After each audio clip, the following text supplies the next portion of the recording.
বিপিএলটা যদি না হয়, যেটা আমরা বলছিলাম যে বিপিএল না হলে অনেক লস হবে, অনেক কিছু হবে, সেক্ষেত্রে আসলে প্লেয়াররা বারবার বলছে, আপনি যেটা বলছিলেন যে মুশফিকুর রহিমও বলে ফেলেছেন যে প্লেয়ারদের বড় একটা ফাইন্যান্সিয়াল ক্রাইসিসের জায়গা এখানে আছে, কিন্তু দেশের ক্রিকেটের এই যে এই ইমেজ সংকট ঘটাতে কি আসলে নিজের স্বার্থের চেয়ে ক্রিকেটের স্বার্থটা প্লেয়ারদের দেখা উচিত কিনা?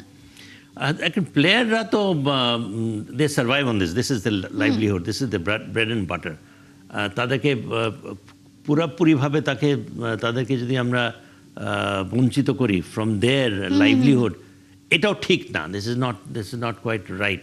তো আমার মনে হয় এটার একটা অল্টারনেটিভের জন্য যে ক্যালেন্ডার করা হয়েছে, যে ডোমেস্টিক ক্রিকেটের যেসব টুর্নামেন্টস, যেগুলো বাংলাদেশ ফার্স্ট বলে একটা মনে হয় টুর্নামেন্ট 4 দিন ব্যাপী, তারপরে 3 দিন ব্যাপী একটা আছে, সেখানেও প্লেয়াররা কোন প্লেয়ার ভালো খেলে কীভাবে তারা কীভাবে এলিভেটেড হতে পারে, যারা ভালো খেলছে না তারা কীভাবে রেলিগেটেড হয়ে তারপরেও অপরচুনিটিস থাকে, and then you have under 23 ক্রিকেটার্সদের একটা অপরচুনিটিস। আই থিঙ্ক যেটা করা হচ্ছে, এবং সেগুলো যদি আমরা দেশব্যাপী যদি খেলাতে পারি, আমার মনে হয় this is also a very very good initiative. যদি আমরা এটা বাস্তবায়ন করতে পারি, একটা এজেন্ডা করা, একটা প্ল্যানিং করা, একটা করা is very easy. To get it implemented is yet another ball game. Let us see BCB যেটা করেছে সেটা কতখানি তারা এটা কার্যকরী করতে পারে।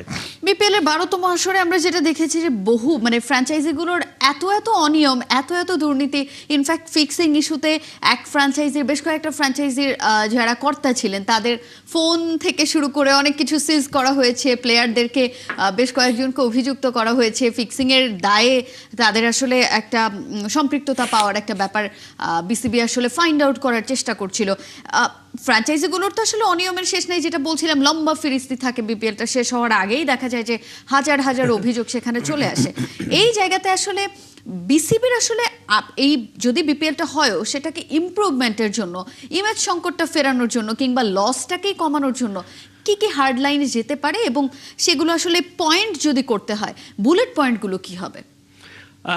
দেখেন, যেগুলো কারাপশন রিলেটেড, একটা তো হচ্ছে যে আমরা কিছু ইরেগুলারিটিস দেখেছি, এর মধ্যে আমার মনে হয় প্লেয়ার্সদের ইনভলভমেন্টস পেয়েছিল, এবং অ্যান্টি কারাপশন ইউনিট আমার মনে হয় বা বিসিবির, তারাও কিন্তু এখানে আপনার প্রোব করে বেশ কিছু উদ্ঘাটন করে সেটার একটা রিপোর্টও জমা দিয়েছে। বড় একটা কত 900 পৃষ্ঠার মনে হয় একটা বড় একটা বিশাল একটা ইট ওয়াজ আ ভেরি টিডিয়াস এক্সারসাইজ। কিন্তু আমার জানার ইচ্ছা যে সেটা কতখানি সেটাকে এক্সিকিউট করতে পেরেছে, যেগুলো রেকমেন্ডেশন ছিল, those were basically recommendations if I am not wrong. তো সেটা কতখানি তারা কাজে লাগাতে পেরেছে, কতখানি সেটা কার্যকরী করতে পেরেছে, সেটা দেখার বিষয়। আমার মনে হয় ওই জিনিসটা একটা অ্যাওয়ারনেস আসবে, এবং নিঃসন্দেহে that before you do any hanky panky you better watch out, because there are watch dogs around, so আমার মনে হয় সেই সতর্ক হবে। আগের মতো যেভাবে হয়তো ঢালাওভাবে হচ্ছে সেটা হবে না, বিকজ এই জিনিসটা থাকবেই। Little bit of irregularities, little bit of corruption, people will find out their ways to do it. সেটা আপনি একদম শেষ পর্যন্ত নিশ্চিহ্ন করা মতো ওরকম পরিবেশ বাংলাদেশ ক্রিকেটে এখনো হয়নি। বাট হ্যাভিং সেড দ্যাট, আমার মনে হয় যে উদ্যোগটা নিয়েছ বিসিবি টু ফাইন্ড আউট, এবং যে কমিটি করা হয়েছিল, যে একটা রিপোর্ট দেওয়া হয়েছে, দিস ইন ইটসেলফ অনেকে সতর্ক থাকবে আমি বিশ্বাস করি। সেটা একটা হচ্ছে যে এই জিনিসটাকে ইরাডিকেট করার একটা প্রচেষ্টা রয়েছে। তারপরে যে রেপুটেশন, যেটা প্লেয়ারদের পেমেন্ট না দেওয়া, আমার মনে হয় আমার কাছে সবচেয়ে সাংঘাতিক, সবচেয়ে দুষ্টু প্রকৃতির যারা আছে, এদেরকে completely, if you do not eliminate this kind of elements from cricket, যেটাতে আপনার বিশ্বব্যাপী আপনার একটা রেপুটেশনের একটা ঘাটতি, এটাকে কম্প্রোমাইজ করার কোনো স্কোপ নাই। আমার মনে হয় যে even last BPL governing committees should be brought to task and should be asked to explain যে how is it that it is during your time such things have happened and you have allowed it to happen. এটা আমার মনে হয় this has gone unanswered.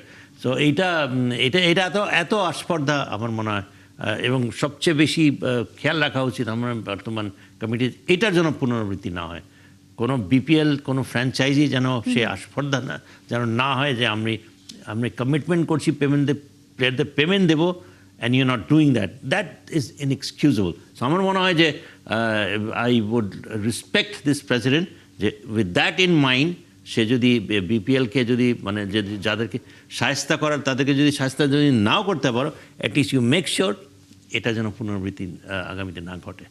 আপনাকে অসংখ্য ধন্যবাদ আমাদের সঙ্গে যুক্ত ধন্যবাদ হওয়ার আপনাকে। জন্য।